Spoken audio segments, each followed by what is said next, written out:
Thank you very much for this time and for this communication with you. First of all, may I call you Deepak? Because I Yes, know please. you're such a Please, big celebrity, but please, I want please. to be friend with you. Yes, please call me Deepak. Yes. Thank you. Thank you, Deepak. Um, okay, Dr. Chopra, Deepak, let me ask you. Let me tell you a little bit about the book I sent you. I don't know if you had time to see it or read it. No, I didn't get the book. Which book did you send me? One is called Being, Doing, and Having. The other book is called Dare to Change Your Life Today. Being, Doing, and Having. I was going every year to make a life plan outside of Mexico City. So each time I was there, I was planning how much I want to have in 10 years, in 5 years, in 1 year, and how much, what do I need to do to have it? And finally, how do I have to be in order to do whatever I have to do to have it? 85, my inner guides told me, Michel, this year you're not going to plan how much you want to have. This year you're going to plan who you want to be. After, you have to plan what do you need to do in order to become this person. And finally, how much you need to have. That the money is only a media. I wrote the chapter that night because they told me you have to write this book. That chapter, which I, with the book, ask people to imagine that they have only 30 days to live and they're going to die. And then come all the questions. I was afraid when I read in the morning the chapter of that was too strong. And when I wake up and I arrive to the pool, I saw that Mexico City had a terrible earthquake and the land was destroyed and many families were dead. I passed through Mexico City and it was so horrible to see what I saw. Had nothing to do with the chapter I wrote. So the book came as a bestseller, thanks God. And in the book, they are asking the people to make a life plan, being first, doing after, and having at the end. I would like to know if you have any suggestion for the people how to make their life plan.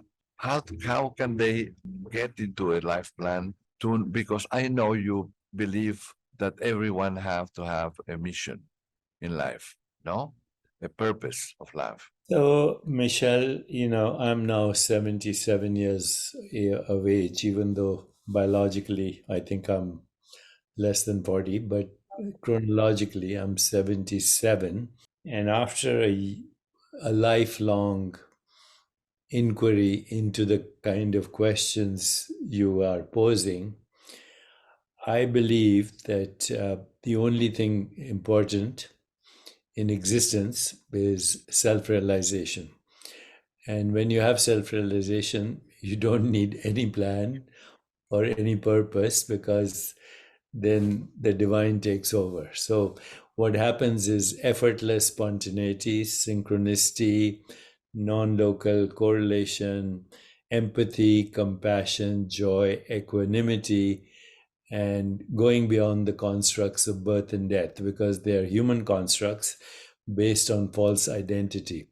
So my answer to you is there's nothing to plan. There's nothing to plan. Every moment is a gift from existence, which is self-aware. And if we are self-aware, then there is what we call effortless spontaneity. There's synchronicity.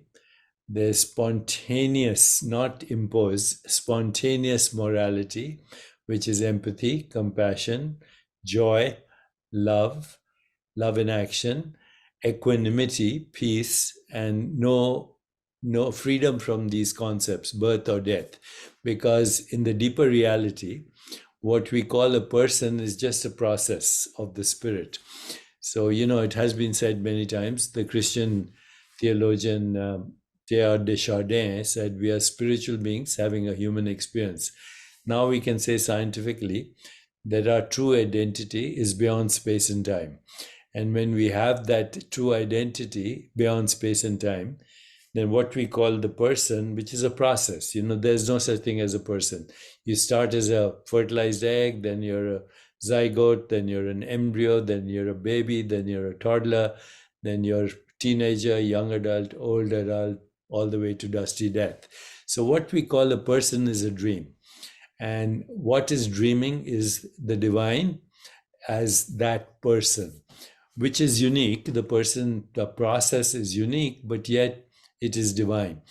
So in where I am now, there is total surrender to the divine, which is infinite, and we are a hollow movement of the infinite. And so as long as we have peace in our heart, love in action in our actions, because love without action is meaningless, and action without love is irrelevant. So have total equanimity, love in action, and then surrender to the mystery of the divine.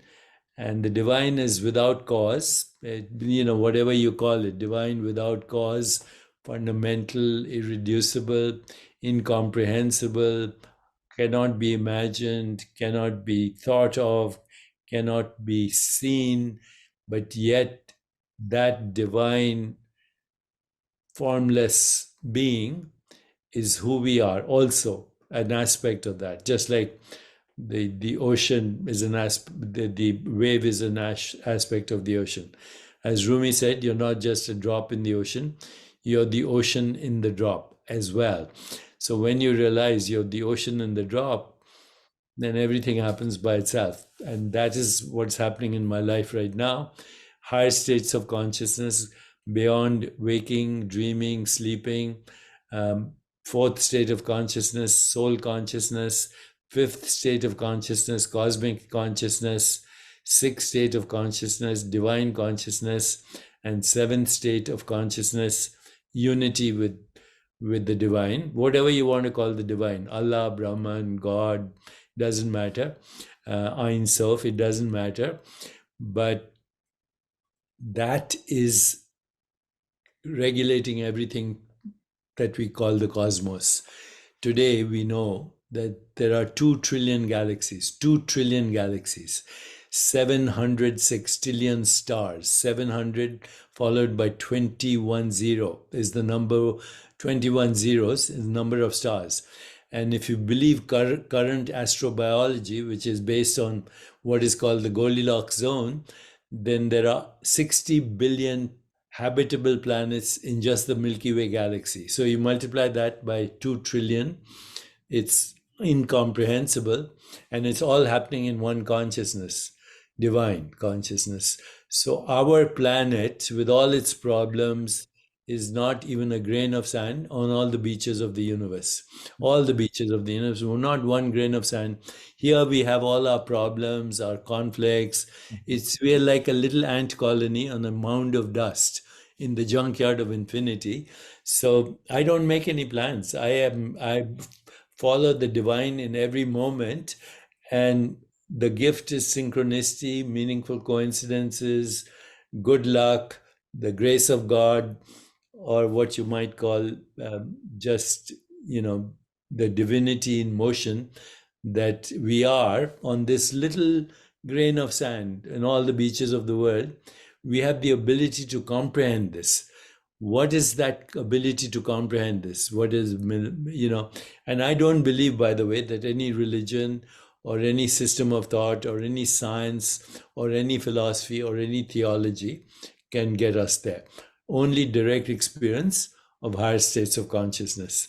So if you want to create a sanctuary for higher states of consciousness and enlightenment, I will be a willing servant. Wow, how nice. Deepak, just to understand, because I feel in my heart everything you're saying, like a wonderful teaching, and wishing to learn more and more from you. But just trying to understand. Once I went into a taxi cab and I asked the driver, "Are you happy driving?" He says, "No." "How long you have been driving?" 50 years. I say, why are you driving the car? And he says, because I win money. So in this part of the planet, people is working mainly to get money.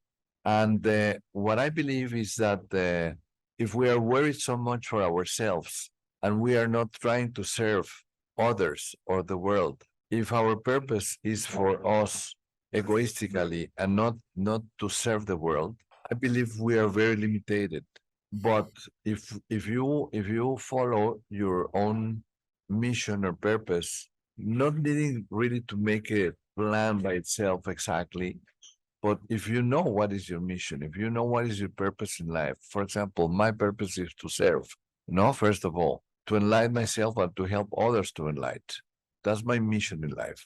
And I believe that if people work for money, they are quite lost because they are taken by the by the acts by the circumstances. And if you discover your own purpose in life, I think everything will become aligned to work as a passion, not to work, to live with passion. As a painter, paint not for money, but paint for the passion, and then get the abundance back because we deserve abundance. But I think abundance gets to you once you serve. You serve, with passion. So once you said this, I want to know because I did believe that it was important to at least have your own purpose very clear, and then follow what you need to have to do to serve in the way you want to serve, and finally to get what you want to get or what you need to get.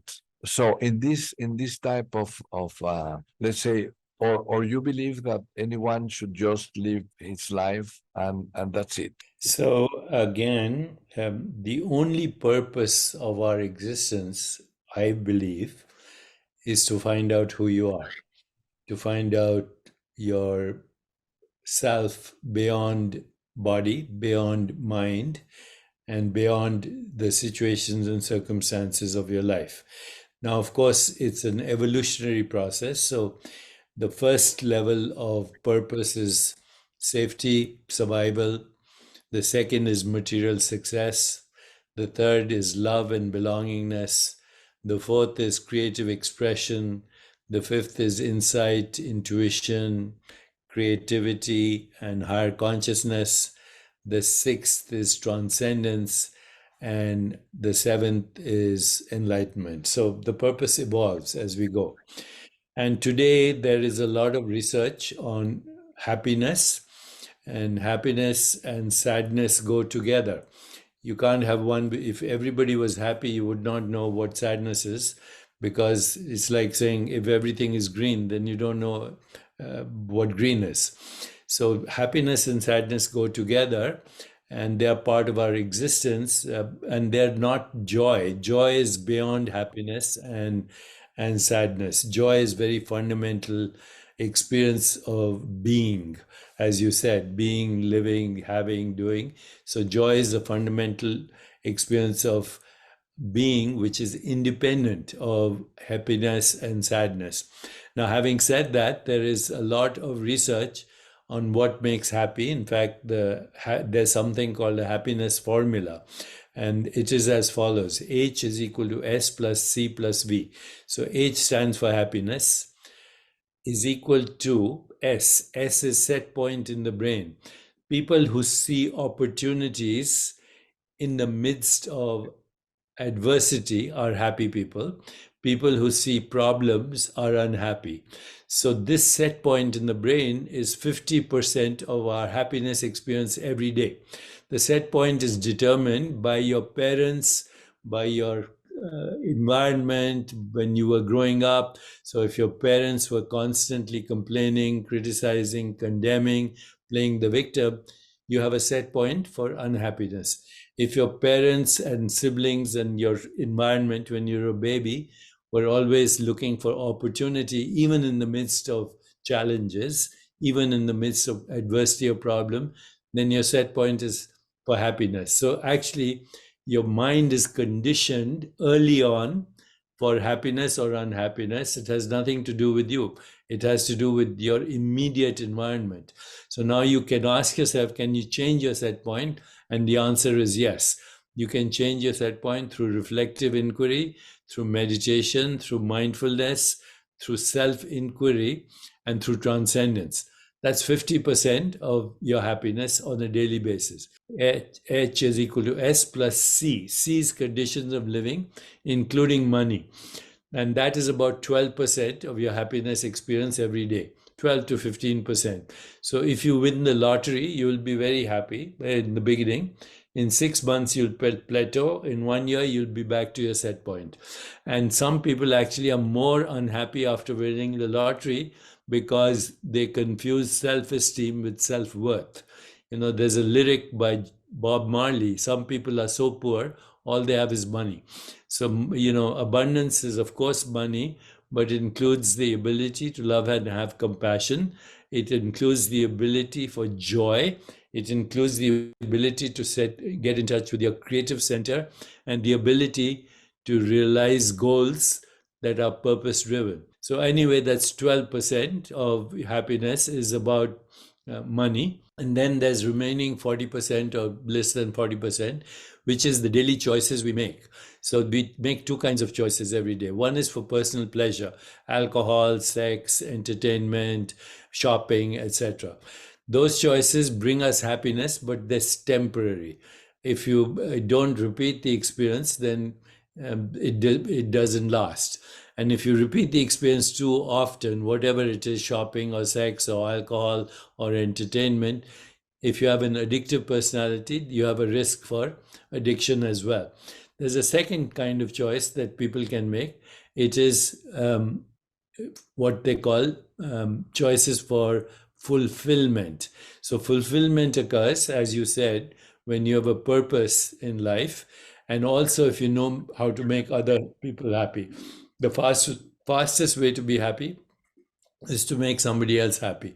And that doesn't require money. It requires attention, which means deep listening; affection, which means deep caring; appreciation, noticing the unique gifts of everybody; and acceptance, not trying to change other people. It's hard enough for us to change ourselves when we want to change. So I call those the 4 A's: attention, affection, appreciation, acceptance. That's the happiness formula. And that has been a lot of research in that, including, research supported by His Holiness the Dalai Lama, with whom I have a very personal relationship. So happiness and sadness go together. But of course, it's better to be happy than to be sad. But you need to know the contrast. You can't have an up without a down. You can't have hot without cold. You can't have the visible without the invisible. Ultimately, it's the invisible part of you, which we call the soul, the spirit, which is directly connected to the infinite being that we call God. And unless we have that connection to infinity, we will never have true joy. Okay. Okay. Let me ask you something else. Our consciousness, let's say we all have this the voice of our inner God that tell us, yes, you can do it, try, you deserve it, etc., etc., and that always speak with positive words, and that will take us to relaxation and long life. And we have also this inner voice that is like an inner evil, like a shadow, like a sabotage, auto-sabotage, that it's always talking to us with words like, no, you cannot do it, don't even try, don't wake up tonight or today because it's, not sunny. And that normally tends to change the long-term pleasure or the long-term objectives for the short-term pleasure. And finally, normally take us to a place with emotions like jealousy, like envy, like angriness, sadness, etc., etc. No? And finally, to anguish and maybe to short life. All that is true, Michel, but that's not consciousness. That's the mind. Consciousness is independent of the mind, and consciousness doesn't have a voice. It is silent. So what Rumi said, God's language is silence, everything else is poor translation. When we have access to that silence, there's no voice. There is spontaneity, intuition, which is a higher form of intelligence than the rational mind, and it comes spontaneously. It is what we call spontaneous right action and spontaneous morality and spontaneous joy. Intuition is a form of intelligence that is not a voice. It is just a contextual, relational, holistic, doesn't have a win-lose orientation, and you're actually eavesdropping on the mind of God, literally.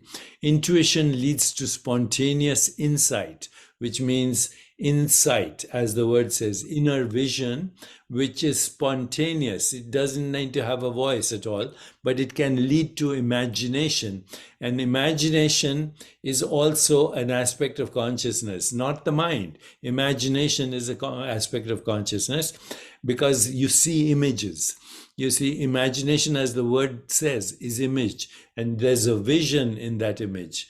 Whatever that image is, it's archetypal, it's symbolic representation of the infinite because we cannot comprehend the infinite. So intuition leads to intuition leads to imagination, which leads to spontaneous creativity, which leads to what can only be called spontaneous, effortless movement of being in the moment.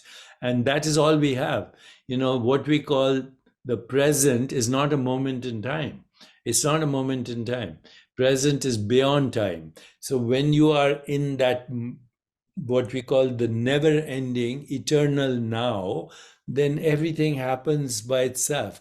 I have interviewed the best leaders in the world, and they say hard work, exacting plans, driving ambition. Yes, they're successful, but they have high blood pressure, they have heart disease, they have diabetes, they have cancer at the cost of success.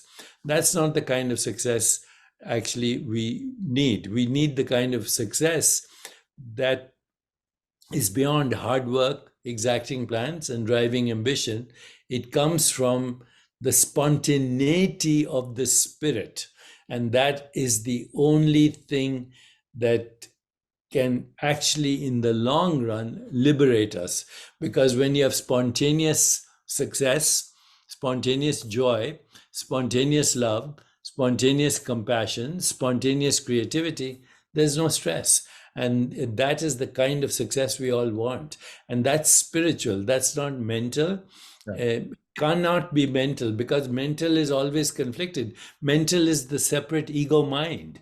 And we can do whatever we want to be successful. Think positive thoughts. If you think positive thoughts all the time, you will be stressed because it's not natural. Okay, the positive and negative is not important. A quiet mind, a silent mind will go beyond positive and negative. I agree 100% with you, Deepak, 100%. But, in this philosophy of life, we are not our mind, no? We are not our mind. Our spirit is farther the mind. The mind cannot... The mind is conditioned by culture, by religion, by economics, by ancestors, all the way back to hunter-gatherers, and it's programmed in our genes. It's not epigenetic activity. The mind is the problem. So you have to go beyond the mind. And so when I'm in Mexico, I'll show people how to go beyond the mind. Okay, and just to understand, what will be mind? What is the mind? It's a process, and the mind is what we call the separate conditioned mind that has been created since hunter-gatherer times. We have medieval minds, and we have modern capacities for warfare. Look what's happening in Gaza. Look at all the violence that has happened in Mexico. Look at all the violence in Ukraine. Look at what's happening in India and Pakistan, Afghanistan, Vietnam, Korea, you name it. Okay, that's the mind, and that's the separate mind. It's culturally conditioned, it's religiously conditioned, it's economically conditioned, and it goes back to survival times, as hunter-gatherers. The hunter-gatherer age is going back 200,000 years. The cognitive revolution occurred 40,000 years ago when we started creating models of reality, religion, etc. The agricultural age is 12,000 years. The scientific age is 500 years. And the technology age with internet is only 100 years. So now we have this amazing technology. I'm speaking to you, you're sitting in Mexico, I'm here. But the same technology has created nuclear weapons. It's created poison in the food chain. It's created climate change. It's created social and economic injustice. It has created everything that we consider diabolical. So technology can be divine if we use it for the right purposes. It can be diabolical. It can lead us to extinction. So now I would say the next phase is the evolution, what I call meta-human. It was Jonas Salk, the great biologist. He coined the word meta-biological evolution, which he said survival of the fittest has to be replaced by survival of the wisest. And wisdom is not knowledge. Wisdom is way beyond knowledge. Wisdom is a knowledge that can nurture life and bring about peace and harmony and a more peaceful, just, sustainable, healthier, and joyful world. And that wisdom cannot come from the mind. It has. So the next age is, I think, the age of enlightenment. That's why I'm saying you should have a sanctuary for enlightenment. Wonderful, wonderful. Deepak, one question. When you die, you get your consciousness, and with you, do you thinking that you keep thinking in the process? Can you be aware of your family, and can you help your family? Can you have a relationship? Just let me show you something, okay? If you want the answer to that, this is the book you should get. I'm sure it's in Spanish as well, okay? So it's a very detailed answer. Why birth and death are human constructs not based on reality. So birth is the opposite of death. Death is the opposite of birth. Life is the continuum of birth and death and beyond. So this is a very complicated answer to your question. I don't believe in the construct of birth and death. I can communicate with my parents who passed away a long time ago. I can communicate with my ancestors. I can communicate, and I can actually even plan where I want to go after that. Okay, so it's a complicated question, but I would suggest that I'm sure this book is available in Spanish as well. Life After Death, The Soul's Journey into the Mystery of Mysteries. Thank you very much. I will read it very shortly. Thank you, Deepak. Did you know Carlos Castaneda? Very well. Yes. Oh. I even met him once, and he was very correct about the assemblage point. So what we talk about, reality is different in different states of consciousness. Brain is different in brains of different states of consciousness. Perception is different in different states of consciousness. Biology is different in different states of consciousness. And ultimately, your biology is formless. It is without form. It is infinite. It is boundless. It is irreducible. And without connection to the invisible, formless body, we are asleep. Our life is a dream. And Wittgenstein said, we are asleep. Our life is a dream, but once in a while we wake up enough to know that we're dreaming. So who do we wake up to? The dreamer. Who or what is the dreamer is not a person. It's formless being, formless, fundamental, eternal, timeless, irreducible, infinite being. And that's who we are. Okay, I mentioned Carlos Castaneda because I was lucky to be very close to him and Ty Shavelar and Carol Tix and Florinda Donner. And he write a book about the in dreaming. Yeah, I know all of them. I met actually Carlos has a son named Carlos Castaneda. He lives in New Mexico, and I actually after he passed away, I wrote many endorsements for his work and promoted his work in even after he passed away. Yeah, like they believe that you can cross with this body, not dying the body, and that you can cross into these areas of in dreaming. Yes, this is a physical body, then we have a subtle body, then we have a causal body. So we have different kinds of bodies. The physical body is matter and energy. The subtle body is mind, intellect, and ego, and then the causal body is soul and spirit. So each of these has a different experience in different dimensions of space and time.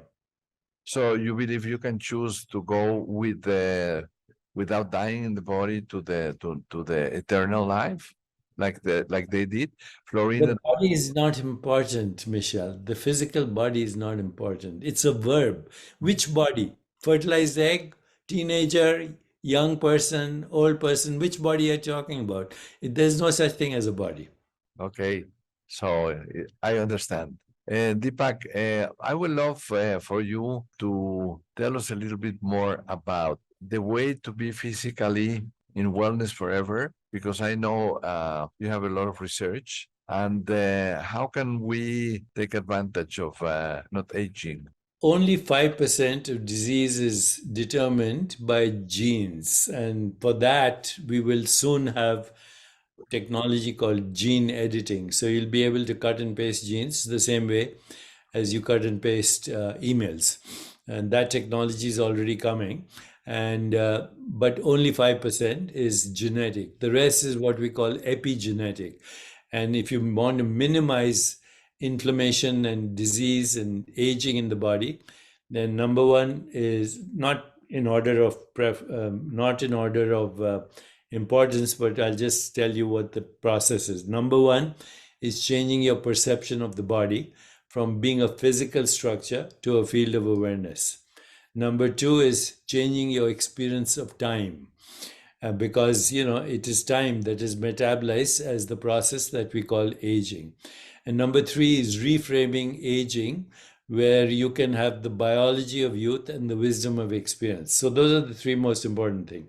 Now, after that, important things are sleep, meditation, stress management, vagal stimulation, emotional resilience, emotional intelligence, and then certain types of nutritional supplements, including adaptogens and signal molecules, changing your microbiome, which is 2 million extra genes in your body, through nutrition and through nutritional complements, and then most important, biological rhythms. So we have 4 kinds of biological rhythms: circadian rhythm, as the earth moves around the sun as on its axis; seasonal rhythm; gravitational rhythms; and ultimately lunar rhythms. When our body is in harmony with cosmic rhythms, state of least entropy, zero entropy, which means no aging and extended lifespan.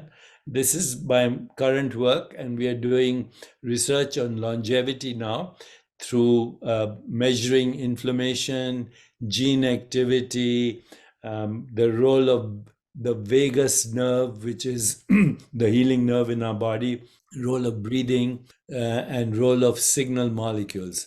It's quite complicated, but I'll be talking about it when I'm in Mexico. And it is the next frontier, health span, longevity. I believe that disease should be optional, and we should die when we choose to die in meditation. The big meditation. It's called Mahasamadhi. Wow, how nice. Deepak, all that we love you, we can see your wisdom and your knowledge. And I wonder if you can tell us a little bit, how is your life? Because I imagine that you are reading so much and getting so much literature and everything because you know so much. How is your life? How do you live your life? Could you tell I, me a little bit? I get 8 hours of sleep every day. I do not start my day till 11 in the morning. I do 2 hours of meditation, 2 hours of yoga, 4 hours in the morning. And then at night, before I sleep, I actually go beyond death and meditate on the process of death and transcendence. Wow. Like, with My the life is very easy. I don't work hard. I don't believe in plans. I just go with the flow. I live in the moment because time is the consumer and we are its food. We metabolize time. I don't believe in the I do not believe in the false notion of time. how can you delegate? How can you live such an easy life when you have such a such an agenda? No, like teaching you. No, my body and my mind have agendas. I don't have any agenda. I'm independent of body and mind. I never leave home. My body travels to Mexico with my mind, but I don't go anywhere.